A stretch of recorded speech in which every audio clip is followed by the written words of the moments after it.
Start. Mr. Vice Chairman, sir, by moving this bill for consideration, my honorable friend has raised a very important question affecting public life. There could be absolutely no matter of doubt that the corruption in public life have become rampant. As a result of this, people in public life have become great suspects. In a seminar which I was attending on code of conduct for public men, somebody observed that once a man becomes a minister, occupies a seat of power for generations, his economic problems are solved. It may be an exaggerated statement, but it has been our sad experience that people who have occupied high positions in public life, who have become ministers, members of parliament, or members of legislatures, have overnight become affluent person. This may not be true of all members of parliament. This may not be true of all members of legislatures. This may not be true of all ministers, but quite a large number of them have overnight become so affluent that it becomes really difficult for any man to understand how the man become so affluent. The whole thing because a mystery to the common man, and the character and integrity of the person concerned becomes highly suspect. I know, sir, that it would be too much to expect the same standard of public behavior as we had during the days of Ramayana. Those who were in charge of administration, those who were occupying the highest office, put themselves to the highest form of test, the highest form of ordeal. Can there be any doubt that public life is so much corrupted today that we have all become suspect? In fact, the people have also become jealous of the members of parliament.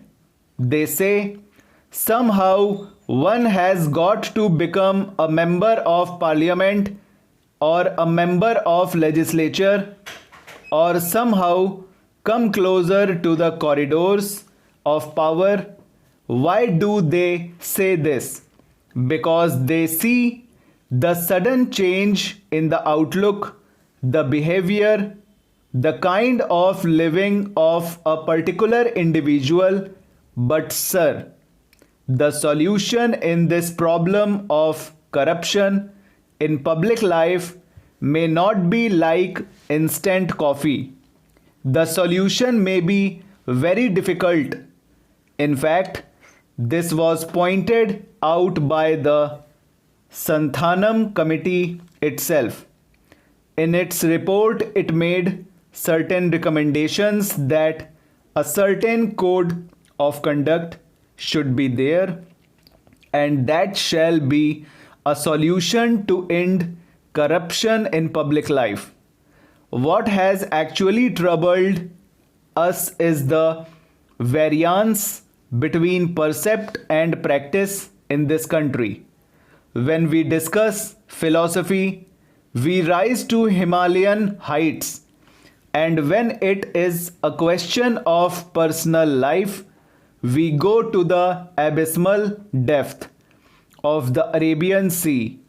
There is so much variance between percept and practice in this country that even if a particular individual might be trying to adhere to the precepts, he also becomes suspect because the general atmosphere is one of suspicion.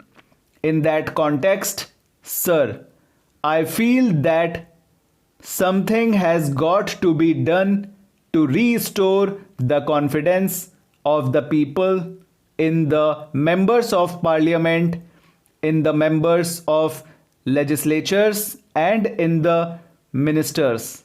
Now, my friend made a suggestion that after all, we are all answerable to the people in this country, and when representatives come through elections and people vote for them, that is a sure proof of the people confidence in these elected representatives.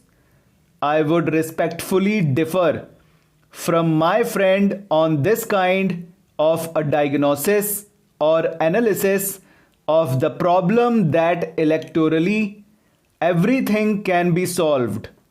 The problem of human character, human integrity, human behavior, morality cannot be solved by an electoral process.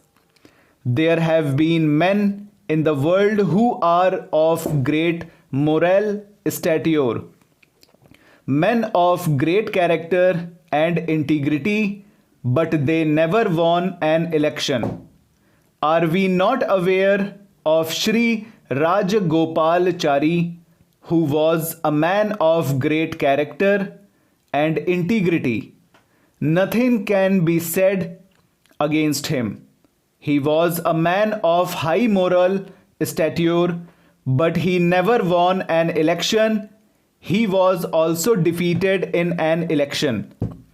Let us not try to beguile ourselves by saying that by our being electorally established, our character is established, our integrity is established, our moral standard is established. After all, the kind of electoral system that we have in this country itself corrupts the entire political system, the entire politics in this country. How many of us can claim that we limit ourselves to the amount prescribed in the Representation of the People Act when we contest an election? Which member of parliament does not spend above that amount?